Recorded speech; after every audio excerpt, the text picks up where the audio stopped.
1 tablespoon na yung ating Prince honey must. Okay, 1 tablespoon na siya. Okay. Wow! Ang sarap. Ang sarap siya. So, bali dalawang recipe yung gagawin ko. It means, 1/2 tablespoon ito. Okay. And 1 tablespoon ito. Yan. Okay. Okay. Yan. Okay. So, bali, dalawang recipe. 1:2. 1/2 tablespoon and 1 tablespoon. Itong French deep onion at saka yung itong Prince honey must barbecue sauce. So, ayan na siya. O, diba? So, ayan na. May bagong sauce na tayo para sa ating mga potato balls. So, yeah, see? Right. Wow, sarap. Sarap siya guys, masarap. Ito na yung ating potato.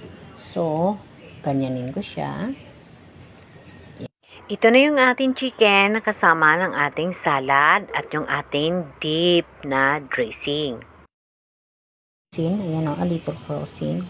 Right, and a little watery. So, lagay ko siya ng asin. Okay.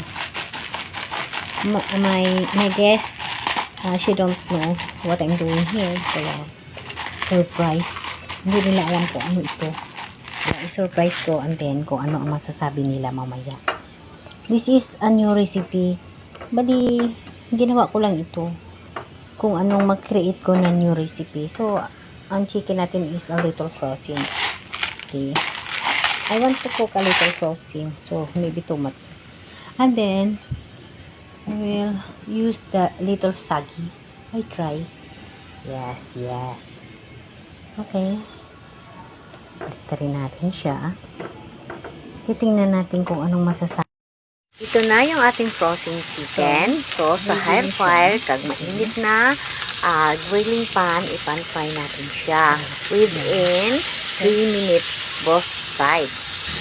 So, off na natin yung salad. Ito na yung ating chicken. Yes, juicy na juicy. Okay. Asimbol na natin ang ating salad. So, ito, ilalagay na natin ito. Ito yung ating dry cherry. Diba? Ang dry cherry natin, ilalagay na natin. Okay.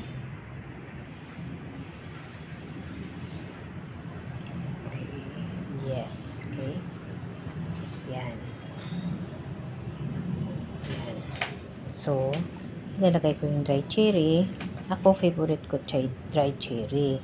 Yung guest ko, yung kakain, hindi ko alam kung gustuhan nila. Ayan. Ito, gusto ko bilog akin na to. Gusto ko yun. Ngayon, some of cheese. Ganun. Kaya.